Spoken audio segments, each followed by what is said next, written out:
We can move on, unless Brett, you want to no more No, garbage. no You're more done with it. garbage. Throw that trash out. Yes, it's true. All right, Dye Durham. Well, speaking, not necessarily garbage, but I mean, like, here's a company that, I mean, it's a tale of like how to capitalize a business and how to kill a business, basically, by taking on too much debt, trying to acquire too fast. And, I mean, I'm not saying the business is dead, but this, there's certainly a leverage situation here that has to be addressed at some point. So you're saying it's going to go die? It's not going Durham. I don't know. This episode is punny. Yes. Yeah, there we go. It's very punny. So yes, can go into Dye Durham, symbol DND on the TSX.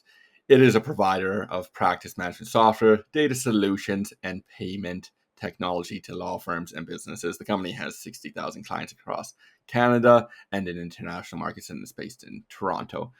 The stock currently trades at about $8.81. That's a $593 million market cap. But the stock is down 18% over the past week after announcement of delayed filings, which we'll get into in a moment. And it is as well, it's down 38.6% over the past year, and it's even further down if you go back to its IPO and its post-IPO boom in 2020 and 2021. But the big drop this week was due to the management's expectations of delayed annual filings.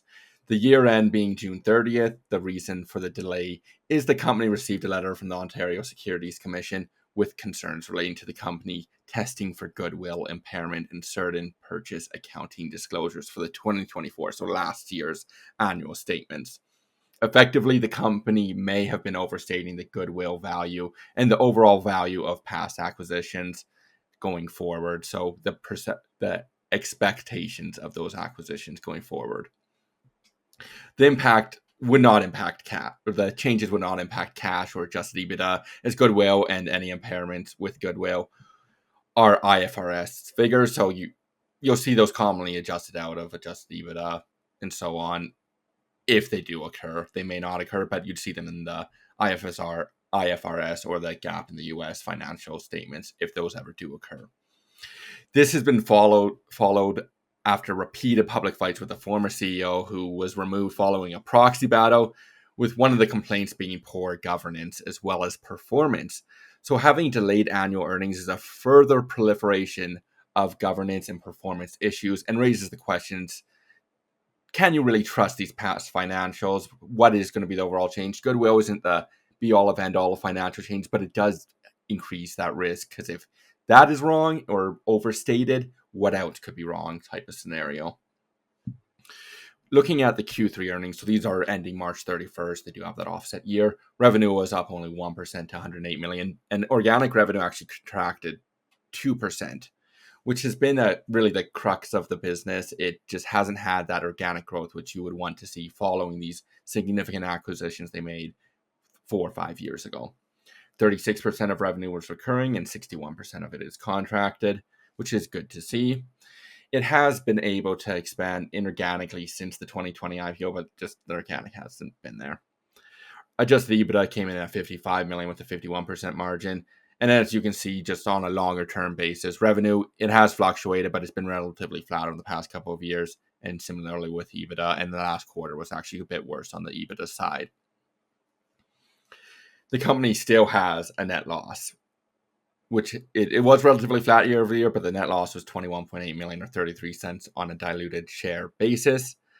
And the big difference is between the adjusted EBITDA and the net income is you have these significant finance costs as well as amortization, depreciation, which are all to do with these acquisitions. So it really inflates that EBITDA line in comparison to the net income or net loss line. So since it does have this debt-filled balance sheet and these high interest payments, let's really look into that. So given the acquisition spree post-IPO, the company has significant debt. The company has net debt, including leases, of $1.45 billion, which is comprised of they have 2029 notes, a variable term loan, a revolver, and debentures. So a nice array of debt instruments. This results in a net debt EBITDA of 5.6 times, which is significant leverage for a company with really, at this time, no material growth, no organic growth at all over the past year on a quarterly basis. As well, I will highlight, you can see there, they have a 1.1 billion. That's about 2 times their market cap in goodwill. So you can see a big impairment on that line item. And if you do see that, you'd see a big net loss. Whether that actually needs to be reflected in the stock price, it is one of those accounting fail numbers on an acquisition. But it normally does have the perception of decreased value in the long term, and that's why you have that impairment. So it's not the actual value change, it's the perception and the expectations changing, resulting in the impairment, not the actual value being the important fact of an impairment for goodwill. The current management does have some long-term targets laid out: high single-digit organic revenue growth, adjusted EBITDA margin of 50 to 55%, which is currently incurring with their 51% in the last quarter, capex of 5 to 7% of revenue, and adjusted EBITDA to cash conversion of 85% or higher, which is well below at this current time, with only 64% over the past 12 months. The goal is to have significant debt repayment to get below the 3 times net debt to EBITDA, which will be a big improvement compared to where they are now. Some near-term targets include a 40 million in reduction of acquisition and restructuring costs, and a reduction of 5 to 10 million in interest payments. While any turnaround, in my opinion, is still unlikely given the current financial position, if management can trend towards debt reduction, it will increase the likelihood and likely result in positive stock returns. But on the other hand, it may never occur, and even if it does, it may take many, many years, and you could just be sitting in effectively dead capital for multiple years while a turnaround takes place. That is always the risk with turnarounds, and that could occur here. Obviously, for shareholders, you do want to go to the upside, but I wouldn't always count on a proper turnaround because more often than not, turnarounds do fail. Moving to the valuation, the company is trading at a trailing EV to EBITDA of 8 times, which for a no-growth company is actually still quite expensive. But even more so given the debt burden and no real growth at all on the high debt levels, you do need to have some sort of growth. It's not a drastic outsized multiple by any means, but this is also after it dropping 18% in the past week. So it's not absurdly cheap by any means. When you do sometimes see these really turnaround case scenarios, if it is the dire straits, they can get very cheap. They can be 1 times trailing EBITDA, 2 times trailing EBITDA. 8 is still actually a decent valuation for a turnaround story. So to summarize, the company has had significant governance and performance issues, with the latest issue now raising issues over past financial statements, specifically around goodwill and acquisition disclosures. The debt level is just simply too high and needs to be reduced, as it's not sustainable in any sense with the current prospects. We would want to see progression towards the desired organic growth level on top of that debt reduction. And even in its current state, shares are just not overly cheap. Since I have been so negative as well, I will point out there has been a general progression to recurring contract-driven revenue, which is a positive, and that is really the great thing to see for these software companies and service solutions is this contract and recurring revenue, because that does produce some sort of cadence of reliability. If they didn't have this, if you were seeing revenue go up and down, that does make debt positions harder to manage, which is something which can aid them in a turnaround or a proper turnaround. But for now, we will continue to monitor the stock, and for disclosure, we have no position in it. Yeah, good summary. DND just overpaid for assets. It took on way too much debt for a business with limited to no organic growth to pay for those acquisitions, and now it's paying too much interest and destroying profitability.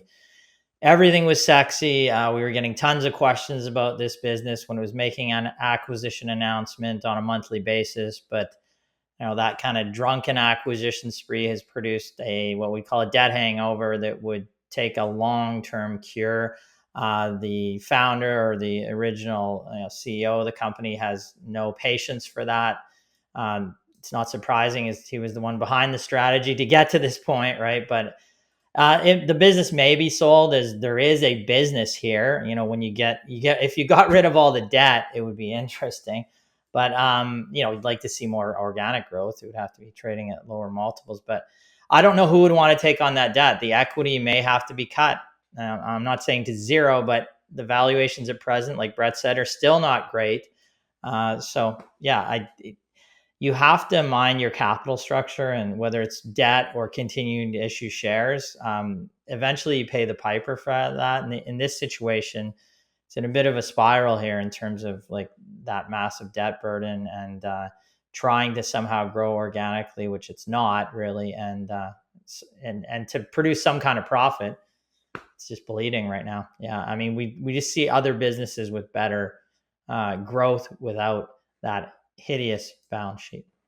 Exactly. That sounds set up great.